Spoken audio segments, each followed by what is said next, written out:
In the early days of Star Wars, sharing your love for it wasn't as easy as it is today thanks to social media, websites, and more. Back when the old stuff was new, if fans wanted to find out what other fans were saying about Star Wars, they had to read homemade fan magazines, or maybe write their own and mail it out to fans. They would often post ads selling these fan magazines in the back of science fiction magazines and other places. For two sisters who loved Star Wars, after seeing it in 1977, they did just that. Tracy and Nancy Duncan were in college and wanted to share their love for Star Wars. They would often write short stories set in the world of Star Wars, making them one of the earliest to tap into the fan fiction when it comes to Star Wars. One of their first fanzines, a fan-made magazine, was called Against the Sith. In their Star Wars fanzine, fans would find fan fiction stories, poetry, art, reviews, and there was even a letter section where fans could write in. The first issue was released in April of 1978, less than a year after the official release of Star Wars back in 1977. Even if they loved Star Wars, they weren't blind to everything when it came to Star Wars. Yes, the sisters had a deep love for Luke Skywalker, but they were open and honest about how they felt about the character Princess Leia. They found her annoying. They would write a few articles explaining why they didn't like her. One article would be called A Royal Pain, and it would go into details about how they found that she was self-centered, unpleasant, selfish, dishonest, immature, and just overall a terrible person. In 1979, they would write another article called Princess Leia, Should She Ever Have Been Liberated? There they would say she was bossy, bratty, and even mouthy. The sisters kept working hard on the fanzine, as it really started to take off in the Star Wars fan community. The sisters, like the readers, were on edge waiting to see the sequel to Star Wars. In early 1980, the sisters would win a radio contest where they get to take a limousine ride to The Empire Strikes Back. On the way, they were excited, happy, full of wonder and joy, and on the ride back, they sat there quiet, sad, and confused. This would bring the sisters to write an open letter for Star Wars fans in their fan magazine. In it, they would lay out their disappointment in the film and how they were upset about the story, the ending, and what was done to the characters. They were even upset about major plot holes. They would ask for fans to boycott the movie and demand that George Lucas destroy all copies of the film. They went from being huge Star Wars fans to hating what it was becoming in just a few hours. As the issue hit fan mailboxes, even without the internet, the sisters could feel a blowback. Fans were shocked and confused. They would write back letters to the sisters, angry letters saying they had attacked Star Wars and its fans and George Lucas. There was even rumors that Lucasfilm was threatening lawsuits about the review, and it led to Lucasfilm cracking down on fan magazines being sold.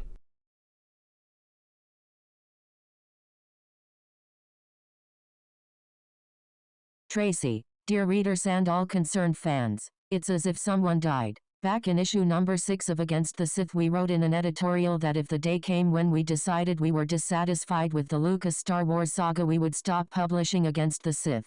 All too soon. That day has come. There will be no ads number 8. If you ordered, enclosed is your refund. Nancy and I came out of The Empire Strikes Back feeling pounded down, worn out, dragged through the ringer and beaten up. Most of all, we were just plain shocked. George Lucas made us care for these characters, identify with Luke, Han and 3PO, and he saw nothing wrong in making a film that pounded on them relentlessly, with no relief, and especially with no reward. We felt as exhausted as Luke did. In our Ads number 7 forum, we said that the Empire needed an upper ending to work, to make the torture and pain worthwhile. It doesn't have one hate it. It was worse than our worst nightmares of what a sequel could possibly turn out to be. In my number 7 editorial, I was wrong. Dave Prowse isn't the villain. George Lucas 15. He's worse than a villain, because he was masquerading as a good guy. Darth Vader never hid his true nature. In fact, Prowse did right to try to warn fans about the true nature of this film. We refused to take our 10-year-old sister to see The Empire Strikes Back. She's susceptible to scary horror pictures. Star Wars didn't deserve its FG rating. Empire did. A film like Star Wars happens only once in a generation. I guess it was too much hope for more. Watching Empire was smothering. All the negative imagery throw at you wears vow out the belly of a worm, an ice cave, the toot or the walker that nearly crushed Luke, the pit Luke falls down, the snakes, the lizards, the bugs, the swamps, the slime. Nothing was positive. Even the Cloud City, which otherwise would have been beautiful, was just more background for this horror picture. Give us back our sunsets and swings across chasms, our medal ceremonies. Give us back our characters. Give us back our corny Imperials. Give us our hope. Outside of the Star Wars universe, this film doesn't even work well as a film. The ending is vapid. The plot is confusing. Too many characters are thrown into this film, as if every second was being milked for all it was worth. Episodes took place that had no reason to be. Why the scene where Luke's hanging upside down and uses the Force to retrieve his saber from the snow? We were sure that during the duel, when Vader knocks it from his hand, Luke would pull this trick. Since he didn't, there was no reason to have the scene in the movie, but it did provide them with another chance to cut up our hero. Originally, this scene was followed up with a sympathy scene with Leia. It was axed. Star Wars had no plot holes. Empire has numerous ones. Here's just a few. If the Imperials found the rebel base, they would flatten it from the air with cruiser laser fire. There would be no survivors. Why would Vader want Luke to turn to the dark side? Vader would then have a rival for his power. Why was Han tortured? For no information. It wasn't followed up with a meaningful love scene between Han and Leia. Weeks later, the sisters would send out another letter to fans, saying their review was mostly based on faulty information, saying the theater was missing a whole reel, causing them to be confused during the end fight scenes. A fan would write in to the fan magazine Alderaan that they saw the movie at the same place, and not only was one reel missing, but some of the reels were shown out of order. They were going to say they seen The Empire Strikes Back a number of times, and they shouldn't have compared it to the first film, as the second one is totally different. Some would say the sisters retracted their story due to the angry fan letters they were getting, and due to legal threats from Lucasfilm. Only one more issue of Against the Sith would be released, as the sisters decided to move on from the fan magazines. In the final issue, they did address one of the reasons they was quitting. Dear readers, it has been decided by the editors to cease publication of Against the Sith and the other fan publications. ADS 10, Star Journeys I-1, A Ray of Hope, and Crude Matter will not be published. Enclosed with this announcement are all refunds. See below. Over the past months it has become increasingly clear to us that we cannot continue publishing a fanzine for a movie in which we find so little to recommend. We still stand by everything we felt in our first letter to fandom in May, but would word it differently now. Since then, we thought we could fool ourselves, try hard to accept the film, and put out 2 more issues, number 8 and 9, but we realized we weren't having much fun. Not only has this film fractured individual fans' emotions, fandom is fractured. Judging from feedback on number 8 and 9, most people are confused and much less enthusiastic about TESB than they were about SW. The questionnaires sent back to us had such diverse answers on all the subjects listed that it proved to us that no one has any clear idea of what the film is really all about. At this point, judging from the contradictory statements from the film creators, we're not sure they know what they're doing, either. We know a lot of fans have accepted TESB, but we wonder how much they really love it as they loved SW. For us, TESB left out the most important ingredient, love, from which flowed an innocent sense of fun. Without this the film is appealed zero. It is not for us any great piece of literature, philosophy or religion. The filmmakers took themselves too seriously and fandom is following suit. It happened in Star Trek, and when this happens, we split. We kept the zine going mainly because of our readers' wishes. Most seemed to care more about ADS and whether or not it was coming out than what its editors thought one way or another about the sequel. We were highly flattered by this, believe us, but we just cannot go on with the project if we find the subject so lacking. To us, TESB is a dead thing with no life. We are not the only fans, fan editors, or SW enthusiasts who have jumped ship, either. Several prominent zine editors have let us know their misgivings, and at least 2 others have washed their hands of the sequel and the future of the SW saga. Life is more than movies. I fear there are some fans who don't realize this, but all of you out there, I hope, will understand our move. We thank all our readers for their contributions, enthusiasm and support of ADS these past 2.5 years. It was fun while it lasted, while it could last. Now we seek new horizons, better horizons. Thank you one and all. Friends, critics and various beings, may God, the one true force, guide you. Go in peace. P.S. Thanks for all the Christmas cards and Happy New Year and new beginnings. As you can see, the sisters wasn't as happy with The Empire Strikes Back as it seemed in their follow-up letter. In 2019, Tracy Duncan would say she was way too hard on the film, and again insists that the screening they saw was screwed up. She said after seeing Empire Strikes Back in that state, she was heartbroken and angry. But she said the whole incident helped her end her obsession with Star Wars. As for those rumors about legal action from Lucasfilm, Well, it seems they were just fans sending letters acting like lawyers. Internet trolls in the fan magazine era. She would say that she did see The Empire Strikes Back 17 times in its first year. As the sisters grew up, they moved on, and we never got any of their reviews or thoughts about Return of the Jedi. But looking back at these early days of the Star Wars fandom, it shows that in a way, even with a different way to communicate with fans, old and new fans are about the same as they were back then. Sometimes our passion for Star Wars sets us down a dark path, but it all comes out of a love for Star Wars and its fandom.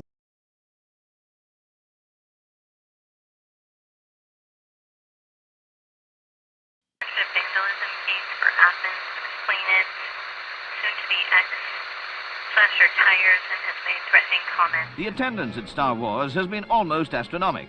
Queues are still forming. For a lot of kids, walking out of seeing Star Wars in 1977 was more than just seeing a new movie. We saw something for the first time that really transported us into a whole new world.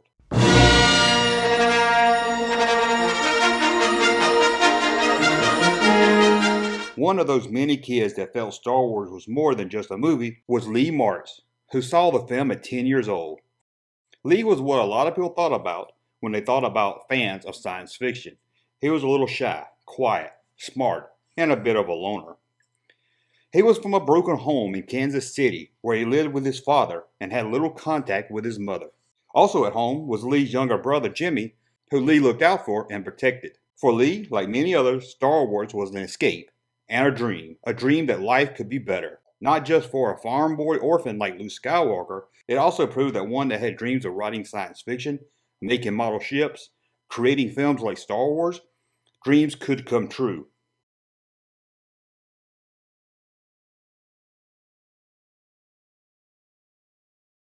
It was clear the movie had an impact on Lee, and soon he found himself buying not just Star Wars merchandise, but he also became a movie collector, buying up movie-related t-shirts, posters, press kits, anything from his favorite film he'd get his hands on.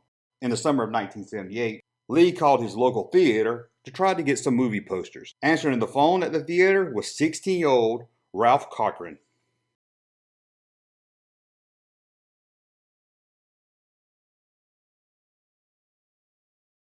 Ralph Cochran was also a fan of film, and the one he loved the most, like Lee, was Star Wars. He was also a movie collector, buying and trading posters at swap meets, trading movie scripts with other movie fans. Going to film conventions, Ralph was able to make a good list of contacts from the movie industry. One of those contacts was even Star Wars actor Anthony Daniels. Lee looked up to Ralph. He was like the older brother he never had, and most of all, he had a friend that was a lot like him. Both of them had big dreams of making movies like the ones they loved. The two hit it off almost from the start and became best friends. Over the next few years, it was almost impossible to see one without the other one by his side. They would go see the latest movies together, attend film conventions, and talk about movies all night. It seemed like a normal friendship, but within just a few years, one of them would have their dreams crushed as the other would lose his life.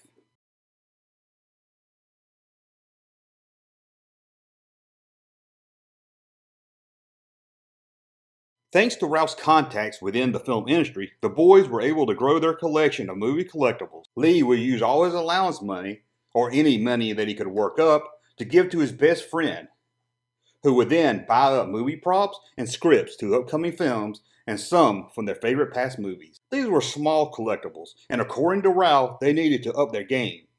If they were going to get good movie props and meet people higher up in the film industry, they needed to have more to trade than just petty cash. They needed film reels. And with Ralph's job at the local theater, he had plans to get them. He would have Lee sneak into the projector's booth after the last movie as the employees were closing up. Ralph would often take these stolen film reels to secret meetings to sell and trade with serious movie collectors. As for Lee, he wasn't allowed to attend the meetings with the serious collectors because he hadn't proven himself yet. Ralph would return with insider news, movie props, and wild tales of violent encounters and ties with the mob. Lee was kind of happy that he wasn't allowed to meet these people after some of the stories he heard.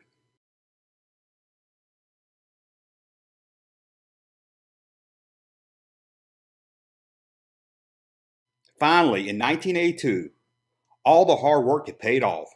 Ralph returned from one of his secret meetings with great news. He attained an apprenticeship with Lucasfilm. This was a big step not only into the movie industry, but a huge step into making the film series they love, Star Wars. It was a dream come true for Ralph, but best friends never forget their friends. With the help of Ralph, Lee had an inside track to George Lucas and the Lucasfilm crew, who were starting production on the third Star Wars film, Revenge of the Jedi, and they needed help. Lee couldn't believe it. He felt like Luke Skywalker. The boy that dreamed big was finally seeing those dreams become a reality. Lee spent hours and hours in his bedroom writing up story ideas, drawing detailed schematics for Lucasfilm. All he had to do was pay an agent fee to his best friend Ralph, who would then pass them on to George Lucas himself.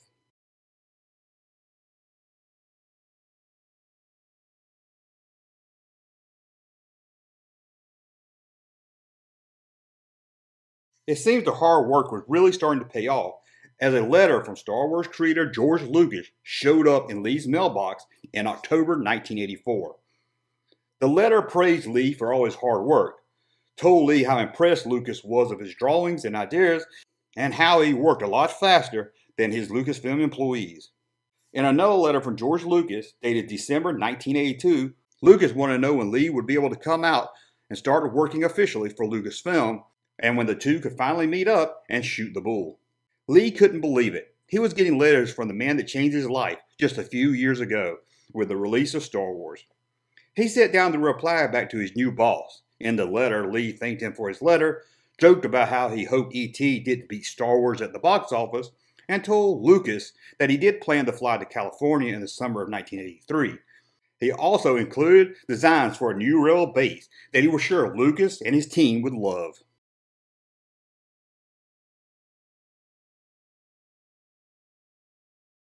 Lee and his best friend Ralph took a break from working on the next Star Wars film to enjoy the release of the latest one, now named Return of the Jedi. Finally, the movie the two had been waiting 3 years for, and the one that Lee had been working hard helping Lucas make, was here. As the lights in the theater dimmed, the movie started up, and Lee finally saw some of his hard work pay off. Lee was amazed to see a shuttlecraft and weapons that were similar to the designs he had sent Lucasfilm. Ralph also let him know that a bomb that Han Solo plants on the Imperial shield base had Lee's name inscribed on it as a thank you from George Lucas.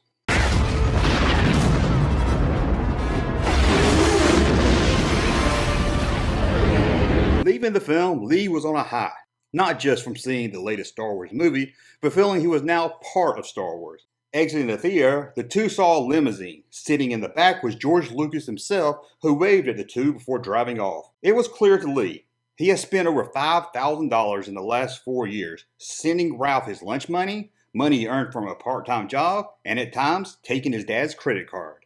This was called paying his dues, and it was paying off.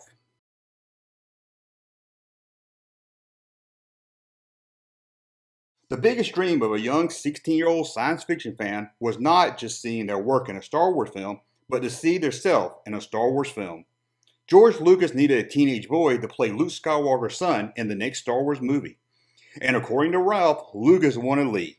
So the two put together an audition tape and sent it off to Lucasfilm. Seeing your work on the screen is one thing, but now maybe Lee could see himself as the star of his own Star Wars movie. Life was great and everything was going as Lee had dreamed. Just a few days later, he would even get a phone call from George Lucas telling him that he was excited about the audition tape and looked forward to meeting him very soon. For a lonely young 16-year-old boy in Kansas City, it was a dream come true. 6201, I'll be en route in about 60 seconds from Senior Center. Receive, can you plate?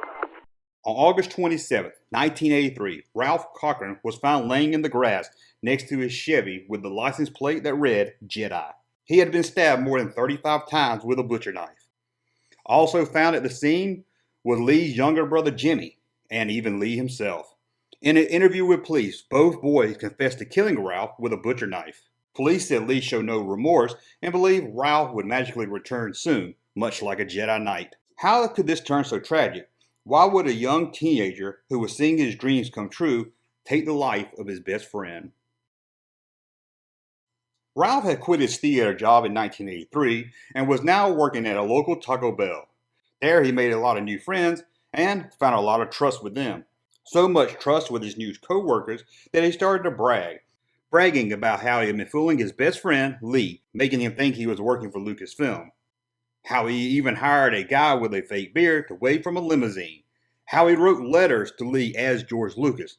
The co-workers laughed along with Ralph and also helped him call Lee, acting like George Lucas. A few days before August 27th, Ralph and his shift manager would have a disagreement, and things got heated between the two. The shift manager exposed to Lee that he had been the butt of a long, expensive joke. Lee was shocked, hurt, and confused. Could it all have been a lie? Could his best friend in the world, someone like a brother to him, could he have been fooling him for the last 4 years? Lee was upset and outraged, and came up with a plan to get even. But he needed help. Arriving back home, Lee let his younger brother Jimmy know that Ralph wasn't the friend they all thought he was, and that he was planning to kill their father. The two headed to Ralph's home at 2 a.m. and found him sitting in his car. There, Lee and his little brother would pull Ralph from his car as Lee stabbed him to death with a butcher knife he took from his house.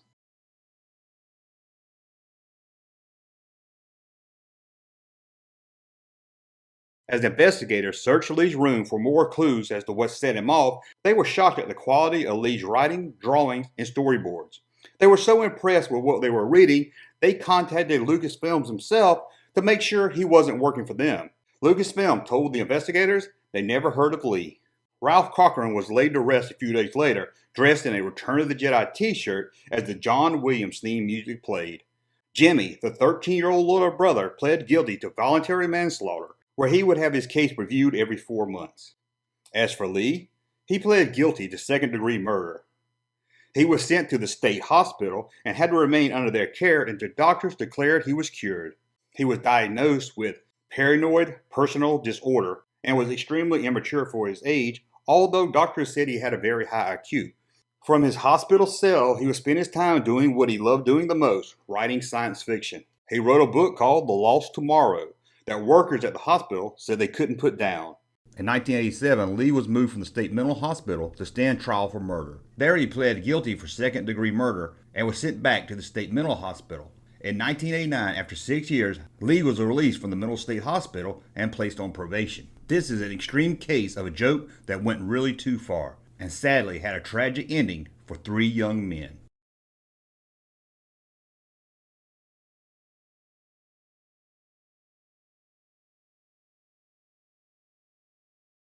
On January 1st, 1996, Ren Hoddick posted on the Collector Star Wars News group that he had Star Wars items for sale.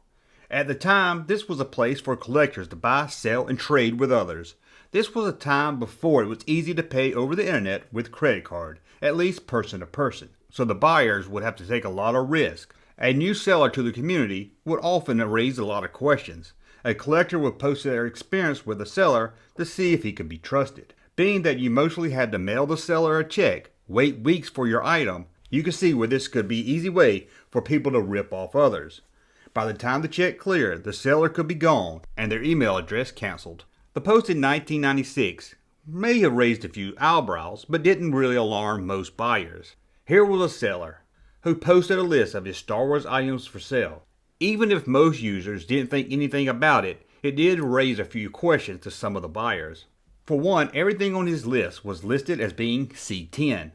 That was code for Condition 10, mint, like brand new. To see a list where every item is C10 and with prices lower than the going rate, it seemed fishy to many. However, a lot of these buyers that may have been a little worried didn't want to miss up on a great deal. One of these buyers was Paul Leave, who sent an email right away to Ren hoping to pick up an A-Wing and a Sandcrawler, and maybe even a Luke Skywalker Stormtrooper figure. Paul got a reply back that all the items were still for sale. No one had got them yet, and he could mail his check for $190 to Starbase Collectibles in Wichita, Kansas. However, Paul was still having an uneasy feeling. All these rare items, all in perfect new condition? He fired back with another email just to see if he was reading the post right, asking to confirm that the 2 vehicles were C9 condition, all original parts and complete. A short time later, Paul got his reply. They were all mint and complete with the original parts. and a promise that if Paul was not happy, he could replace any items on the list for the same value. Hoping to also get that Luke Skywalker Stormtrooper figure, Paul wrote back to make sure it had the gun and the helmet. However, after waiting a few days, he never got a reply. At the same time, other users were starting to ask questions about Ren, asking if other collectors had ever dealt with him. One of the users that was also talking to Ren was Chris Cadell, who was about to make a large purchase, but was hoping to talk to someone that had done business with Ren before writing the check. Paul reached out to Chris that he was in talks to buy 2 ships and the Luke Skywalker Stormtrooper figure. That's when they discovered that both of them were trying to get the A-Wing that was for sale on Ren's list.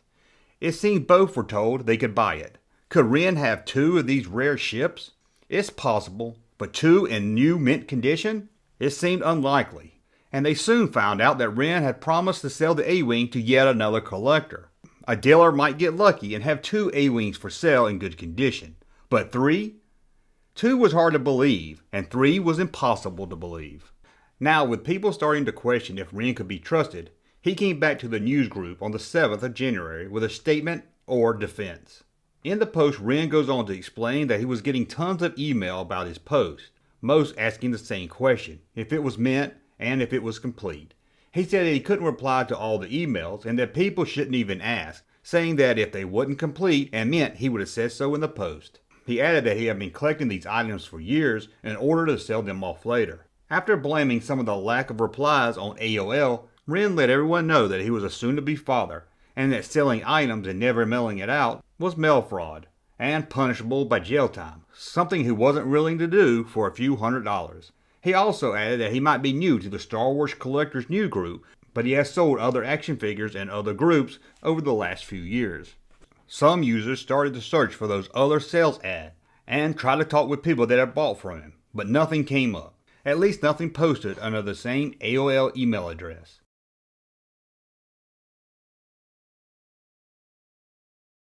Almost out of the blue, on January the 9th, a user named Azeroth posted about his dealings with Ren. He said that he got a mint in-box Star Wars Cantina from him, and it was very well packaged and got to him very fast, adding that he was very happy in his dealing with Ren and would do it again in a second.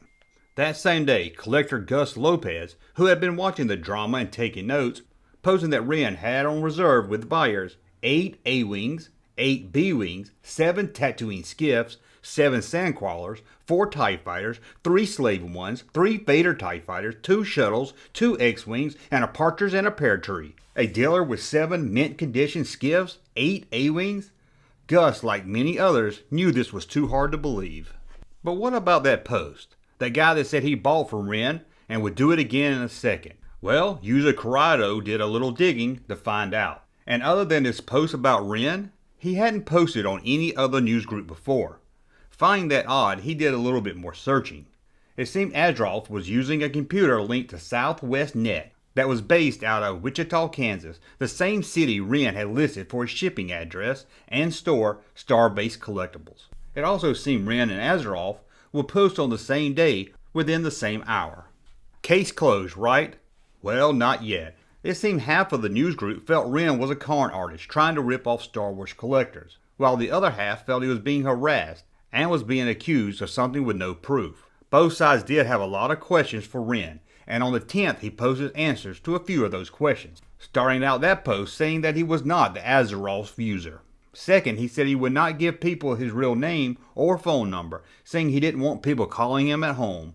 But he did promise that whoever sent him a check would get their order. He also again let everyone know that he was getting hammered with emails and couldn't reply to them all. Still sure that the seller was up to no good, Gus Lopez started to dig a little deeper. It seemed the user of the Azeroth account was Michael Frank, and after doing some more searching on Ren's email address, it was linked to someone named Frank. No first or last name could be found. So we had 2 people posting about the same time in the same city and both having the name Frank. Coincidence? Gus was sure it wasn't, but said that anyone out there that thought they could trust Ren could feel free to send him money and see what happens.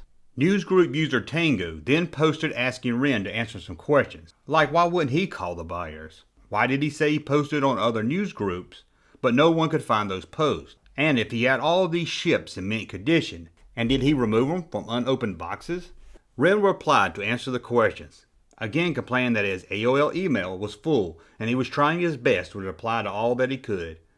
He did say he understands people's concerns, but that some of the users were going too far. He said that every order would be shipped and for people to just wait and see. He also said he believed that name calling and slander in his name was not good for the community or his business.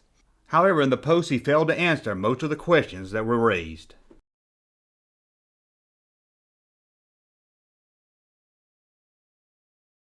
The news group on this drama went dark. For a few weeks nothing was said. It seemed most was taking a wait-and-see approach. Then Wren returned on the 25th, saying that he would mail out all the orders by the end of the week, and again apologizing that he hadn't gotten to all the emails yet. That was until username Scoo Hall posted that his package from Wren had arrived. It seems Scoo Hall sent Wren a check for $275 after reading the post on the first day, sending the money out long before any of the drama. He said once he started hearing of all the drama, he just crossed his fingers and hoped for the best. Now the package had arrived. He opened the box to find that each vehicle that he ordered was inside the box. However, it was not the vintage ships that he hoped for, but rather small micro machines of those ships that were common at any toy store in the 90s. $275 for a small micro machine Falcon Slave 1, AT-AT, and others. Looking back at the post, he said now that he can see Wren never said that these were the vintage Kenner ships, but it was clear that's what he was hoping. A few days later, Jeffrey Kagan got his package from Wren. He paid $125 for a Sandcrawler, a Vader TIE Fighter, and 5 TIE Fighter pilots. When he opened the package, he discovered they were all micro machines also. Something that he said he could easily have picked up at a local Target for under $20. Also with the micro machines was a letter from Wren, saying that if he wasn't happy, he could exchange any of the items for something else off the list. However, he could not give any refunds, and the address that he sent the check to was no longer his place of business. And one buyer that thought he was buying a mint on-card Lando Calrissian action figure discovered it was a Star Wars Lando Bendum. It was clear now, Wren was the con artist that many thought he was. He did send items, as he promised, but they wasn't what he made people believe they were. The news group was outraged, but they were also very comforting with the people that got ripped off. There were no I told you so's. There were no buyer beware, or that's what you get. It seems the community came together to give support to those that got ripped off by Wren. But who was this con artist? Was his name Frank? It seems the name on the clear check that was made out to Starbase Collectibles was in the name Brian Kettler.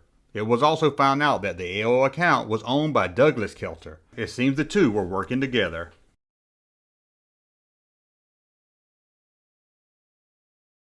But it seems Wren didn't just disappear after ripping people off. Wren returned to the news group, telling everyone to stop their crying, that he never said they were Kenner toys. He said that he did nothing illegal and that people should stop complaining, that he posted what he had, what he wanted for them, and what condition they were in, and people bought them. They got what they asked for. Over at a AOL Star Wars collectors group, he was even more rude, calling them dorks, saying they don't frighten him and they could never find him. Sadly, there's no justice to the end of this story. Wren disappeared. A few of the buyers did file mail fraud claims, but nothing ever became of it. Just remember the lesson learned. If a deal seems too good to be true, chances are it is.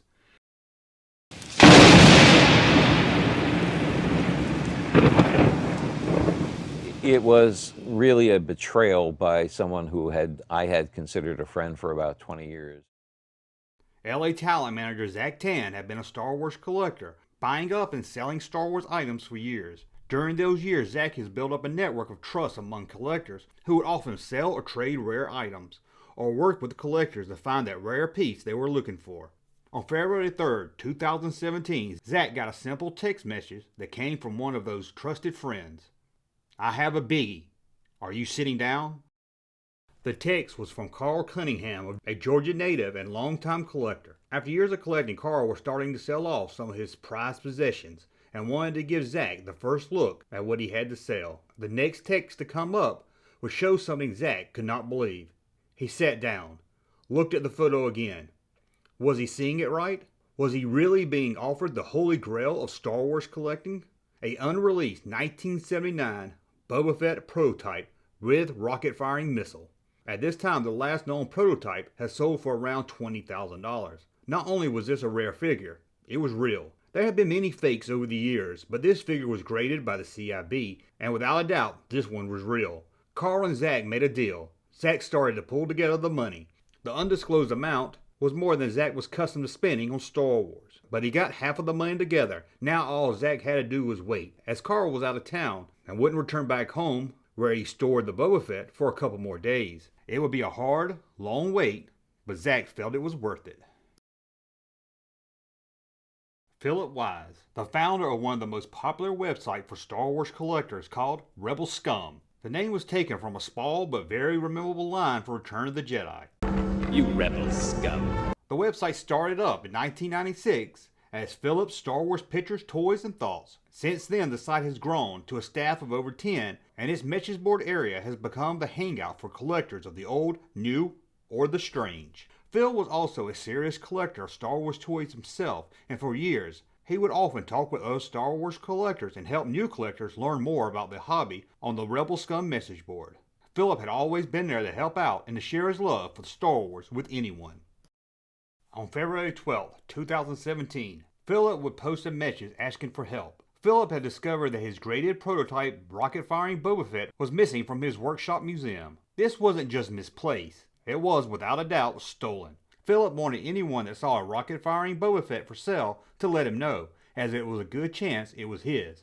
After all, there were not many out there. A J-slot prototype is said to be around 25 figures. The post got over 26,000 views and quickly became the talk of the Star Wars community. It didn't take long for Zach Tan's phone to start going off again. This time it was friends telling him about the stolen graded Boba Fett. He felt like he'd been punched in the stomach. Could this have been the one that his longtime friend was trying to sell off? Or maybe it was just some kind of strange coincidence. From Kenner's Star Wars collection comes the Stormtrooper, the Sand People, and all 20 action figures, including new Hammerhead, Snaggletooth, and more, each sold separately. And now, Boba Fett. What was Zach to do? He had already given a huge amount of money for the figure. Would he have to return it to Philip? Lose all that money and not get anything? And he didn't even have the figure. What if it didn't even show up at all? But Zach knew what he had to do. He sent Philip an email and then quickly received a phone call. Zach told Philip about the story of the Boba Fett he had just bought, but he left the seller's name out. After all, he still wasn't sure this was the one being sold, and he didn't want to put the seller's name out there if he was innocent. Philip told Zach that he had a list of suspects that he had given to a local police. Zach asked if anyone on that list was from Georgia, and Philip told him there was one person, Carl Cunningham. Zach felt sick to his stomach. He knew then Carl was trying to sell him the stolen Boba Fett. Carl Cunningham wasn't just some stranger out to make a quick dollar off someone else's hard work. Carl was like them, a Star Wars collector. He had traded and made deals with them all before. He was a regular at San Diego Comic-Con, Dragon Con, and Star Wars Celebration. He worked with websites like Ain't It Cool News and Cinema Watch. He even did volunteer work at Rancho Obi-Wan, and he was often a guest at Philip Wise's home. Once the shock of the Boba Fett had wore off some, it hit Zach that he had been buying from Carl for the last few years. Could it all have been stolen goods? Zach quickly made a list of items he remembered buying from Carl and sent it to Philip along with the items Carl was selling. Philip looked over the list, and a lot of it matched what he was missing from his collection. But Carl was trying to sell a large volume of items. He had to be stealing from someone else, someone with a large collection and rare items. The list of items Carl was selling told Philip that it most likely come from one source, and a source with such a big collection, he wouldn't notice things missing from time to time.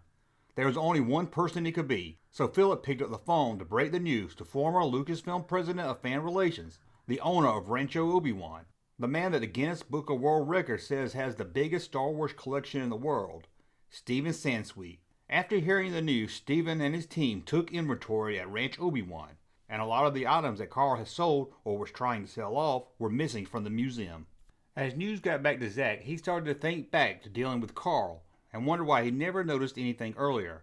Carl was selling items lower than the asking price and tell him that was all he had to sell, but then would call him back a few weeks later with more rare items to sell. And it was something about the Boba Fett that Carl said that was very odd, that was starting to make sense. Carl made it clear to Zach that he wasn't to tell anyone who sold him the Boba Fett prototype. He said other friends would be angry that he didn't offer it to them first, But now Zach could see the real reason. Although he had already spent a lot of money on the Boba Fett, Zach knew what he had to do. He would meet with Carl, get the Boba Fett, and return it back to Philip while doing a little detective work. On February 15, 2013, 4 days after Philip posted about his stolen Boba Fett, Carl sent Zach a text. Carl said there had been some complications, and he was now nervous about selling the prototype Boba Fett, and again telling Zach to keep the sale between them. He said that with Philip posting about his stolen Boba Fett, he was worried that people would try to think he was selling the one that was taken from Philip. Carl admitted that he did know Philip, and that the Boba Fett did come from him, but it wasn't the one posted that was stolen. According to Carl, Philip had 2 rocket-firing Boba Fett figures, and he sold one to Carl, with a promise that Carl would sell it back to him if he ever sold it. So Zach told Carl he wanted to pull out of the deal, and that he should call Philip and sell it to him as promised. The two talked a little longer, and Carl told him that he was shocked that Philip's Boba Fett could have been stolen, that it was locked behind glass and watched by video surveillance. To Zach, Carl, knowing that the figure was locked away and had a camera on it, removed any doubt he had, which was very little at the time, that Carl was the one that stole the Boba Fett.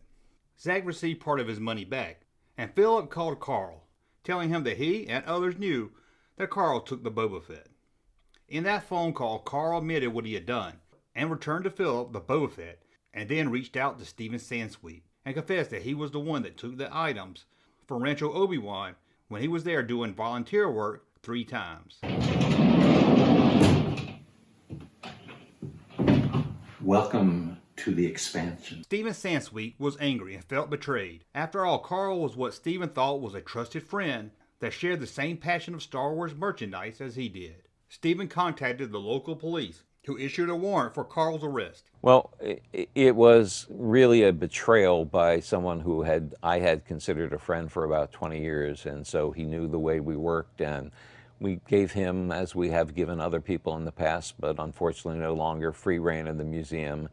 And over the course of a year, at 4 different occasions, he stole about $200,000 worth of retail value items. On March 24, 2017, Carl surrendered to the police and was charged with felony grand theft.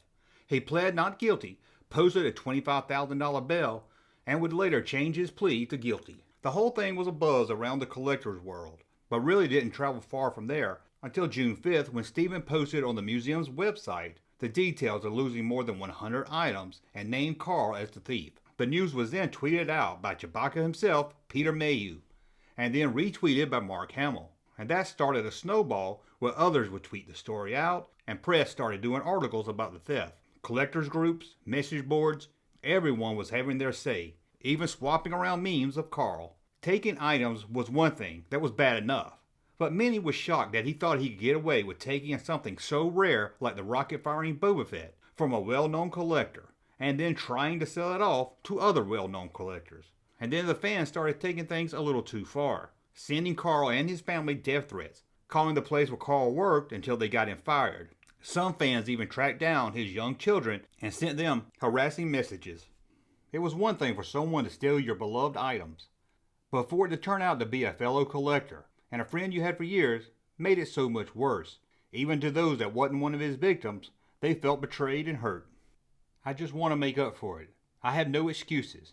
Everything I did was my fault, Carl said to the judge on November the 30th, 2017.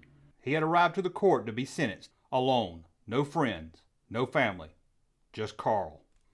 Carl stole from me under the cover of friendship, Steven Sansweet would say at the hearing, adding, "In my 72 years, in my private and professional life, I had never felt such a sense of betrayal."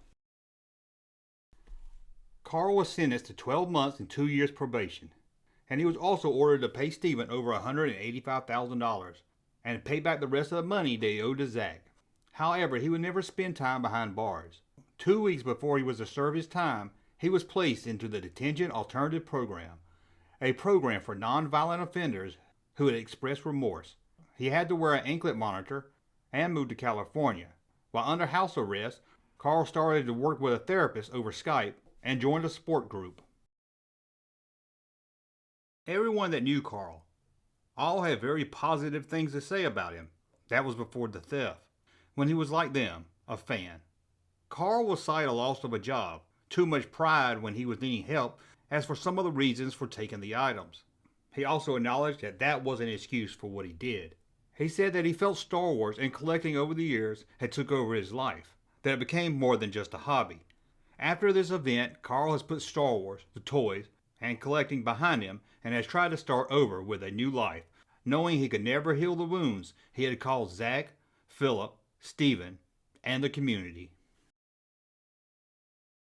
The collector community also moved on and life got back to normal, but with every collector now having their guard up a little more, even around their friends.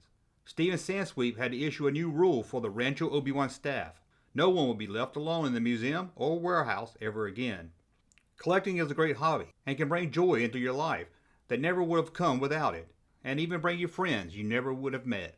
It also can bring trusted friends to betray you for selfish gains. And then we've gotten about 7 items back from the dealer who bought many of these items directly from the thief and who has admitted to the thefts in emails and texts to me. And we've gotten 5% of the stolen items back, a little less maybe, and we're hoping to get a lot more. Harry Knowles. Harry who? Hello. This man is the ultimate fanboy here, Eric. His website, Ain't It Cool News, it's like every geek's homepage, man. The world and the internet was a different place in 2002. One of the biggest movie reviewers and movie news source sites at the time was not a writer for the Entertainment Weekly, or a fan sitting in front of his computer on his smartphone giving his thoughts on the latest movie. The biggest, by far, was a movie fan that lived in the basement of his mother's home in Austin, Texas, Harry Knowles, who ran his movie news and review website, Ain't It Cool News, from that basement. He leaks top-secret scripts, publishes photos from closed movie sets, and reveals secret casting deals. If you believe in something like a worldwide geek network, right? People that are out there digging and working in the trenches, wearing disguises to see movies early, to tell you if they're good or not. There's a sort of romance to that. With a computer and insider tips, Harry Knowles used his website to change how fans got information on the latest movies. After getting a computer in 1994, the movie geek found himself deep in the website of movie news groups to talk with other movie fans about the latest gossip in upcoming films. After making friends and insider contacts, Harry launched his website in 1996. The website became the go-to website for movie fans. Harry Knowles found himself becoming the voice of the so-called movie geek fans. And Harry Knowles was someone the movie studios needed. His early reviews on upcoming films could hurt its opening weekend with just a bad review. But sometimes the site causes quite a stink. Like when he unleashed the Starship Trooper creatures online a year before the movie came out, and that really bugged the folks at Sony. Harry soon found himself being interviewed in big magazines, newspapers. In 2000, Forbes ranked him number 95 on their Celebrity 100 list. He found himself the guest host on the movie review show Siskel and Ebert. You know, I couldn't help but think during this movie, especially during the football scenes, that Oliver Stone was directing this film. In March of 2002, Harry found himself in a Las Vegas hotel for the biggest scoop of his career. In his blog, he gives little details about that day, but at a book signing a few hours before, Harry was given a note with a hotel room number and a time. Curious about the note, Harry found himself alone in the hotel room with an unnamed man who had a copy of the upcoming Star Wars film, Attack of the Clones. When I saw that I was actually watching film, one, I was shocked because of the size of the scoop that it would have been. Harry has never gave much details about that day, but he did write a detailed, non-spoiler review of the film. A glowing review at that. Thumbs way down. You didn't like it? No, I think I deserve a public apology from George Lucas. Many fans felt let down with The Phantom Menace, but Harry assured them, this time Lucas got it right. As he writes in the review blog, this movie is the real deal. It's smart, beautiful, thrilling. This Star Wars is for real.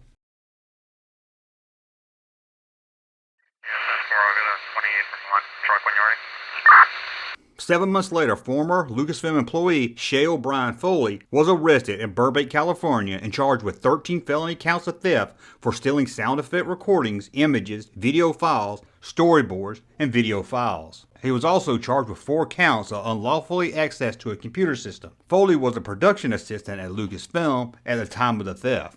He was released on a $200,000 bond. Lucasfilm started an investigation after Harry Knowles' review of the film was posted online. At that time of the review, Lucasfilm did release a statement saying, "We don't know how he could have gotten a copy of it, but we're glad that he liked it." Foley was fired from Lucasfilm in the spring after the investigations discovered he had downloaded computer files from the film's production onto his laptop and took drawings and other collectibles. But was this employee the man that met with Harry Knowles in that Las Vegas hotel room with a copy of Attack of the Clones? Harry Knowles told MSNBC, "I never heard of this guy.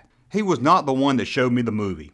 On his website, Harry added that the person that gave him the leaked copy told him that he had covered his tracks very well. Foley would plead guilty for taking the computer files and other items from Lucasfilm. Foley said he took them as a fan of the film, not to resell or make a profit from the theft. Due to his clean record, he was not sent to prison. However, he was sent to 1 year in the Martin County Jail, barred from using the internet and maintaining his website. Although pleading guilty, he was never charged with taking a print of the film, and he denied ever showing anyone a print of Attack of the Clones. So who was this mysterious clone leaker? Although it never came to light, some have said that Harry Knowles' review was based on a leaked script going around the internet's news groups and not a copy of the film. Another theory is that Lucasfilm leaked the copy themselves. A lot of Star Wars fans was unhappy with Episode 1, so Lucasfilm wanted to get fans back on board for Episode 2, and who better to help them do that than Harry Knowles? Some believe Harry was leaked the copy of the film in an agreement that he would give it a good review. Many fans feel that Attack of the Clone was weaker than the previous film. However, Harry's review did give a lot of nervous fans hope that this one would be a lot better. What Harry has to look out for is the danger that he'll get so addicted to the junkets and the first-class tickets and the hotel rooms that he won't run those negative reviews. We may never know who leaked this film to Harry Knowles, and maybe even Harry himself isn't sure who it was, unless that leaker in that Las Vegas hotel room was wearing a plaid shirt. While Harry's star keeps rising on the web, a lot of movie executives and studio watchdogs refuse to comment on either Harry or his website. Some of them feel that while the site may have the best of intentions, it doesn't always give movies a chance when they're in their early test phase. The toy industry abandoned children a long time ago when it came to action figures, so they've created a self-fulfilling prophecy. Long before getting angry how toy companies have ruined toys, or how Hollywood has killed off the love you had for your favorite sci-fi character, before the lives of TikTok got angry, and even before Charlie bit someone's finger, there was the Star Wars kid.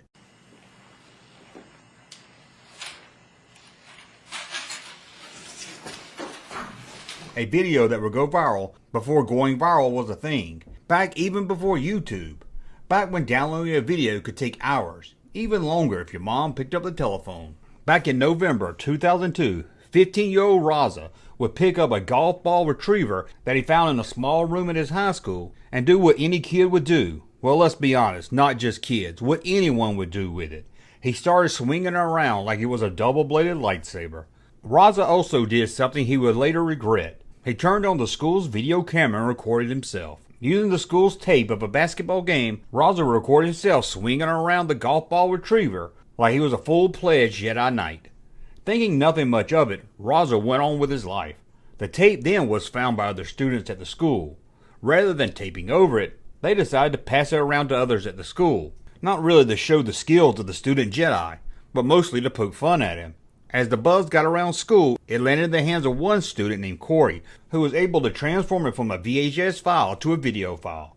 He titled the window movie player video as Jackass Star Wars Funny, and on April 14, 2003, he uploaded it to the internet. The video will find its way to peer-to-peer websites. This was long before the days of easily sharing videos. Peer-to-peer was the best way to share large format files from one person to another. On the peer-to-peer website, it would get thousands of downloads, until it got the attention of Andy Baio, a blogger who posted on his website, giving the video a new name, Star Wars Kid. The attention of the blog caused those not in the world of sharing files on peer-to-peer websites to start emailing the video to friends. Soon this small little video, taken at a school in Quebec, Canada, was the must-see video on the internet. Any Star Wars fans would get emails linking to it almost daily. And it wasn't just Star Wars fans sharing the video. It was shared by anyone and everyone. Back at school, the video was getting more and more popular. Raza was getting teased and made fun of by the other students. He was also hearing people online that didn't even know who he was, saying things like they hoped he kills himself. One commenter even called him epoxy on humanity. He becomes somewhat of a poster child for the geek Star Wars fans. Those that made fun of Star Wars fans, they saw him as what all Star Wars fans are like. With not much else to do, Raza dropped out of school and took private tutoring to finish out the year. Once the backlash died down some, Raza would return to his high school to complete his final year. But the video just kept growing, with people re-editing the video, adding lightsaber blades to the Golf Retriever and other special effects. With all the hype and talk of the video, a number of late-night talk shows wanted Raza on to talk about the video, but he would turn them all down, feeling they just wanted to make fun of him, add more attention to the video, and use him as a circus act. All Raza wanted to do was forget it happened and moved on. Sure, many were making fun of him, but he also had a lot of fans. An online petition was started by fans to try and get Raza a role in Revenge of the Sith. Over 140,000 people would sign the petition, but sadly he was never asked to make a cameo. Other fans set up a fundraiser to show support with over 400 people donating to it. To many it was funny, something to laugh at, but to a lot of Star Wars fans, it was just a guy being a Star Wars fan, doing what Star Wars fans do. One Star Wars fan would say he made us feel comfortable with being awkward and dreaming to become a Jedi. The video would find life offline also, as it would be spoofed over the years by many television shows, such as American Dad, Arrested Development, Corey in the House. It would even be parodied in Weird Al Yankovic's Wild and Nerdy video, and Star Wars Kid would even be an Easter egg in Tony Hawk's Underground 2 video game. In 2003, Raza's family would file a $250,000 lawsuit against the family of 4 kids from his school that would work together to get the video online. But in 2006, they would reach an out-of-court agreement. About 10 years after the video hit the internet, Raza would come out to talk about it in public, about how he was bullied and the negative attention he got from it, hoping this would stop any future kids from getting the same treatment he got. In 2022, the blogger that posted the video apologized to Raza, saying he had enormous regret posting the video. He didn't know it was going to make the impact that it would. Raza was able to move on from being the Star Wars kid. He now has a degree in law and is working on his PhD. He even went back to his former high school to talk to the kids there about his experience, noting that kids of today have a bigger footprint online, and they all probably get harassed in some way, maybe not at the level that he got. Some laughed at him, some enjoyed watching him, but I don't think any of us watched and shared the video back then meant any real harm. We all saw a little of ourselves in Raza. Even if you're not a Star Wars fan, almost anyone that's picked up any type of pole has swung it around and acted like they were a newly trained Jedi Knight. Well, that's a look back at the viral video, The Star Wars Kid. I want to thank you for watching. As always, thumb up so you like my content, subscribe to the channel, and we'll talk again soon.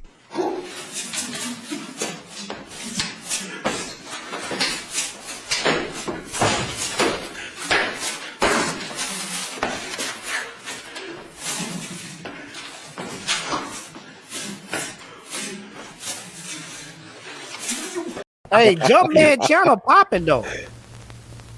Thank you, sir, for that unsolicited testimony.